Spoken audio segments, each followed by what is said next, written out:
4-part series of the amazing book, The 4 Spiritual Laws of Prosperity. So how many people have dug out their books since we started this in like November? I think is when we started. Okay. If you haven't dug it out yet, do it. If you haven't bought it yet, get it. We have it at the bookstore. And start reading it, because these are principles that are going to last a lifetime. If you didn't get going when we started, that's okay. It's not too late. Yeah. Better? That'll be better. I feel like moving around. You're free. I like it. Here I am. Okay. So, today's spiritual law is divine purpose. Now, what Edwin wants us to do is we must seek, discover. Oh gosh, my word, I'm going to lose it. Seek, discover, follow. But you know what Edwin says when you see her in person? Get on your divine purpose. Okay? Now, I'd like everybody to say it with me. We're going to seek. So everybody, we're seek, discover, follow our divine purpose. Okay. Now, just real quick, I want to go over the previous 3 laws that we talked about. The first one is tithing, which is giving 10% of everything that comes to you to your spiritual food. And who remembers what your spiritual food is? Our spiritual food is What feeds us? and what reminds us of who we really are. And who are we really? That's right. So our spiritual food is the person or institution that provides you with that food. The second law that we did was goal setting. And it wasn't just goal setting for the sake of goal setting. It was goal setting and then taking action to follow it up, right? And the third law was forgiveness. Forgiveness. Yeah. Right? Now,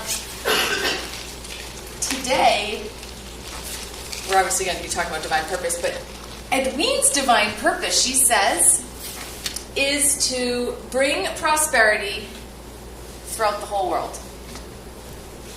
And she also says that she is a woman of power. And I want you guys to think about this for a minute.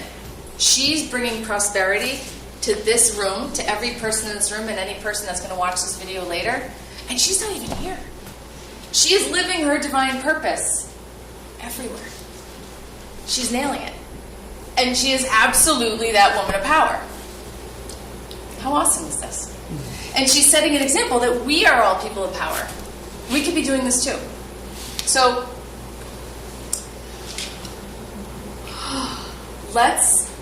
now, to be a purpose of power and to live your divine purpose, she says,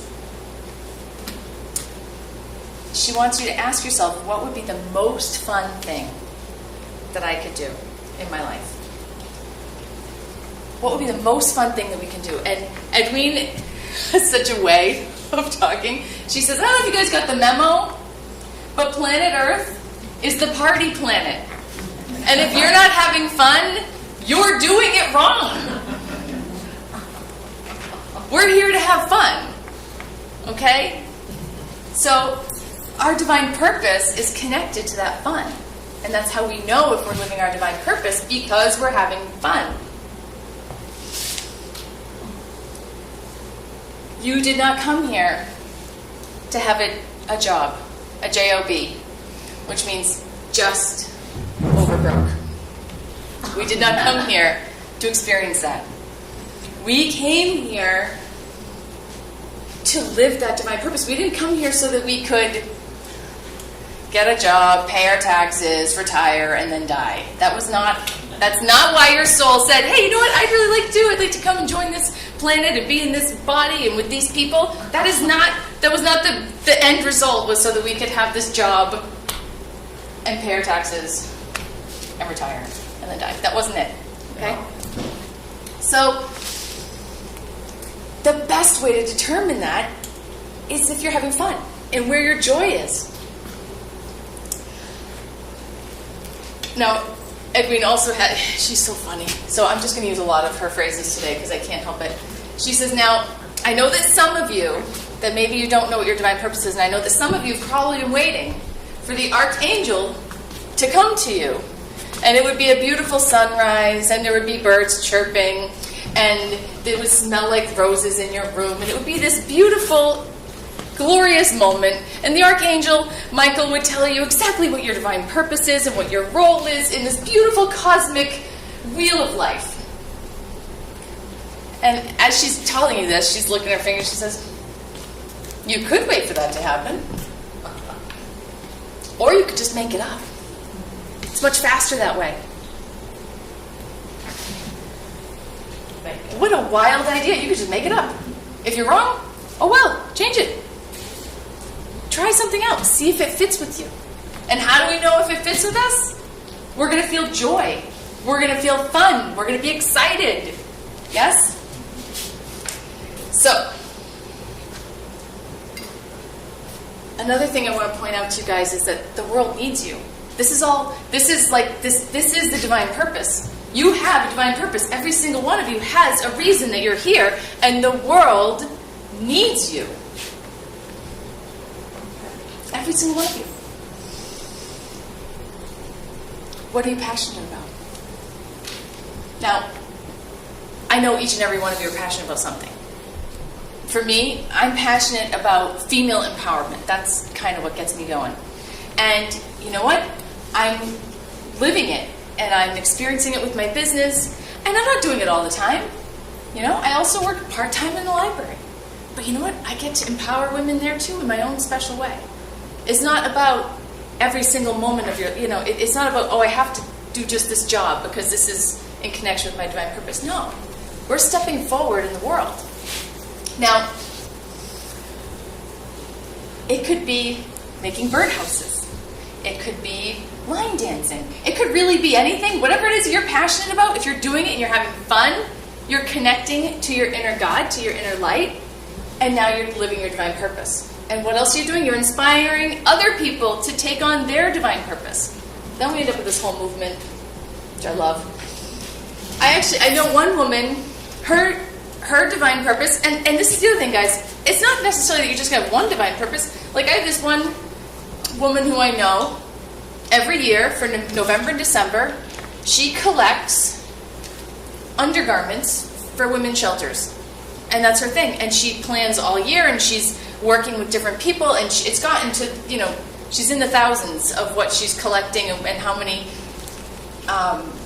women's shelters that she's helping. She's making a difference in the world. She feels passionate about it. She's collecting underwear. It's very simple.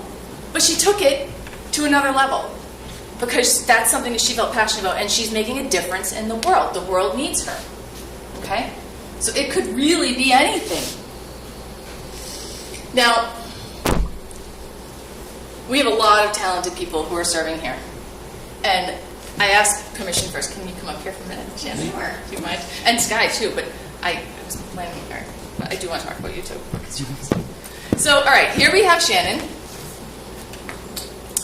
Now, how many people can feel her joy when she's up, when she's singing, and when she's performing? How many people can feel that? Right? Would you say that she's living her divine purpose when she has a microphone in her hand? Yeah. So here we have an example, but will we say that's the only divine purpose that Shannon has? No. There's so much more to Shannon. She's a mother, she's a friend, she's a spiritual leader, she's an actress. There's so much more to Shannon, and she has all of these. This is the thing, guys. You're not saying like, oh, well, I have to figure out that one divine purpose, that one thing that I'm... There's so many different aspects, right? And here we have an example. And we know that she's living her divine purpose because we can feel it. We can feel her joy. We can feel her passion and her excitement. Does everybody understand what I'm saying? Yeah. Okay. I'm glad. I'm very glad you can. Thank you, Shannon. Thank you. Should we bless Shannon while she's up here? Of course. Why not? To Shannon, we love you. We bless you. We appreciate you. And we behold the Christ that is you. Thanks for giving me my dream job. See? And you get to experience it. Thank Yes. you. Exactly. So now, Shannon's not the only one. We have so many people in this room right now and that are living their divine purpose. I'm going to call out June and Joellen right now. How about with your soups? And with your food and with your gifts of sharing what you know about your food with the rest of the world. They're making a difference on all sorts of levels. They're not only feeding us, but they're teaching us how to feed ourselves and how to be healthy. Look at Elisa with the children. Amazing. Look at Sky with your music and your prayers and your gift. And every single one of you has a divine purpose. And the beautiful thing about this place is it gives us an opportunity to really play with it and have fun with it, right? Yeah. But it doesn't have to just be in here. It's everywhere in the world. Right? Right on. Right on. Yeah. So now, what I want to talk about is, you're not going to get this wrong, guys. As long as you're following something that you're passionate about, as long as you're following something that you're excited about, you're not going to get it wrong. And it does not matter what it is, okay? Because you're acting out of joy. Now, I know I've talked about this before. I've done the whole stream analogy, but we're going to do it again because I love it. I want you to imagine that there's this stream, right? Just flowing right through here, okay? And I'm on the stream and I'm in a boat. And I am working that JOB. And I am paddling my butt off and I'm going up the stream and I'm working so hard. Am I getting far? No, but I'm working so hard. Am I able to acknowledge all the beauty around me?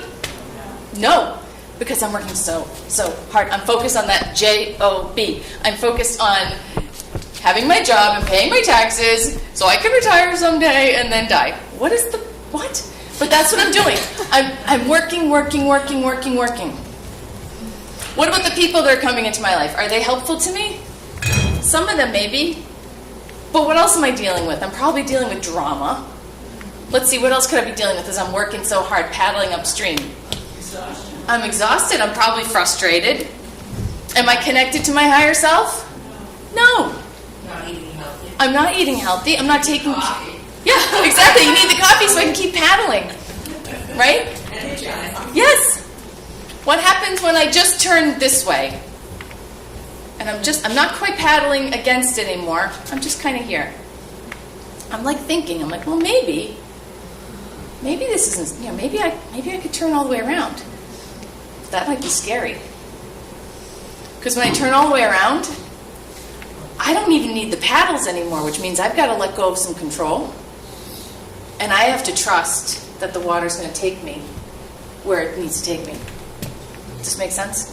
So now when I'm paddling upstream, because I know the first time I talked about this, it was in the term of vibration, right? What's my vibration doing? It's going down, down, down. The farther up this stream I go, the lower my vibration goes. I turn here. I'm getting neutral. At least I'm not going down, right? Now I come here and I turn. It feels good. I'm feeling joy. All of a sudden I'm Shannon with a microphone in my hand. I'm facing this way. Do you know what I'm talking about though? You can feel when she's up here singing, this is the direction she's going in. And she's just letting the music take her down the stream. Let it go. Let it go. Which was our daily word today. It was let go and let God. Yeah. Yeah. Right? Yeah. So if I'm going this way, what's my vibration doing? Flowing It's going up. It's going up. And if my vibration goes up, what happens to everybody around me's vibrations? They're also going to go up. What kinds of things am I going to experience if I'm going in this direction? I'm going to have beauty. I'm going to have love, opportunities. And is it going to be hard work? Probably not. Are there going to be times where I'm going to have to use my paddles and probably do something? Absolutely. Is it going to be as hard as this way? No way. Here's the thing though, guys. Usually when we're doing the JOB and we're paddling, we're working so hard. And we come around this way, I'm like, ooh, this feels better. Yeah, I'm going to go this way. We make it a very short distance, and then we all of a sudden there's like a turn in the river and we can't see where we're going to go next. I don't want to do that. I don't know where I'm going to go. I don't want to just have trust and faith because I can't see. I can't see down the road. I can't see my 5-year plan. This way I have a plan. I know what I'm going to do. I'm going to work. I'm going to pay my taxes. I'm going to retire. And I'm going to die. This is my plan. I don't know where the corner goes. Right? So one thing is we have to trust and we have to have faith in that corner. The other thing that could happen, let's say we do go in this direction, and let's say there's some rapids. Maybe there's some rocks in the way. Some work we got to do. Because when we're following our divine purpose, and I'm sure you can attest to this, is it always smooth sailing? Not always. There's going to be challenges and there's going to be tests because it's going to be, are you sure this is what you want on the other side? Because you can't see it yet. You can feel it. You can feel that joy. You can feel that divine purpose. You can feel that calling. But you can't see it. It's around the corner. There's maybe some rocks in the way. It's getting out of our comfort zone. As somebody said earlier today, getting out of our comfort zone. Over here, we know this stretch of river. We completely know it. It's safe. It's what our parents did. It's what our siblings did. It's what everybody does. This is like 90% of the world is going this way doing this. This is what everybody's doing.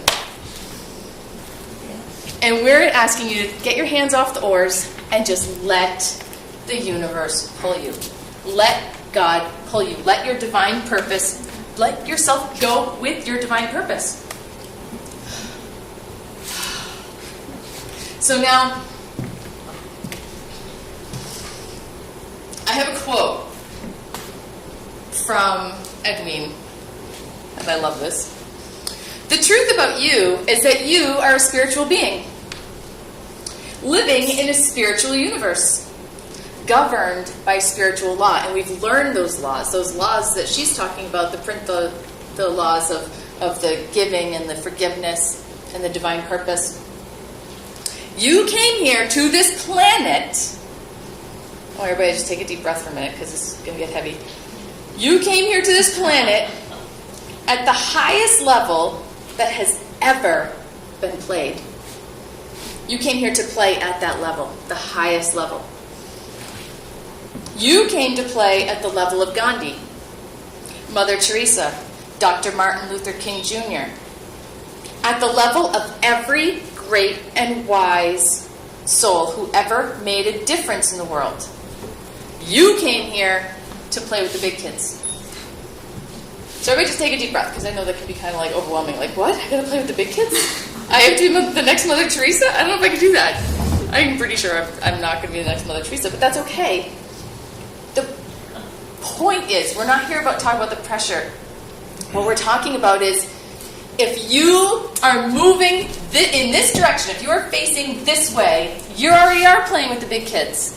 You're living your divine purpose. You're playing with the big kids. You're doing what you're supposed to be doing because you're living out of joy.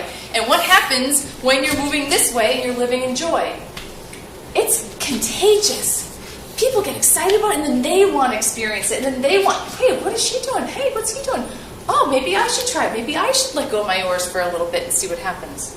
We inspire other people. And then we end up with like this huge movement, which is really what I think is so exciting. Now,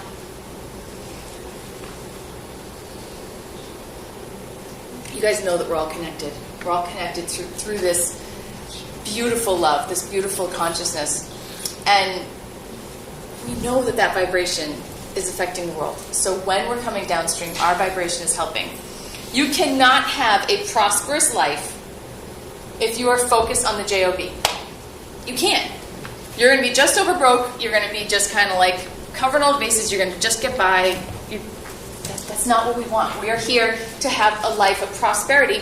And one of the things she says about the prosperity is that our work is not work, it is play. It is fun.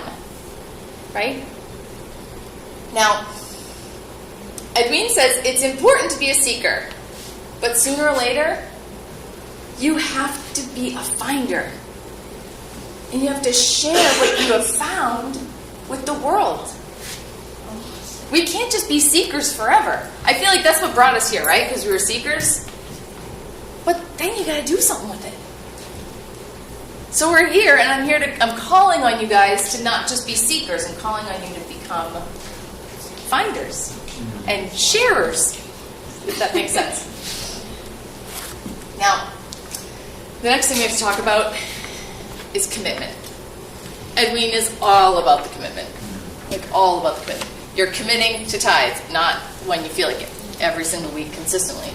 You're committing to forgiveness, not when you feel like it, every single day, every single time. You're committing to your goals, to taking action on your goals. Same thing goes with this. Now, she gives the most beautiful example of commitment, and I want to share it with you. She wanted to go on a cruise. What happened was, do you guys remember, it must have been in the 80s when Halley's Comet was coming around, or like late 80s, early 90s, I'm trying to think now. Halley's Comet was coming, and the best place to see it was in the South Pacific. And so she said, you know what I'm going to do? I'm gonna call a cruise ship and say, I want to have a seminar on your cruise ship, and I want you to have all sorts of telescopes ready for us to watch Halley's Comet and everything else. And they said, okay, you have to sell 18 tickets at $3,000 a ticket, and then we'll give you yours for free. Perfect, because she didn't really know how she was going to do this, so she prayed on it, got the idea, contacted them, so it was perfect. So she starts telling people about this amazing seminar she's going to give at sea, right? And at one of her talks, she mentioned it, and this little lady named Mildred came up to her and handed her a check and said, I'm going on that cruise. Okay, she said.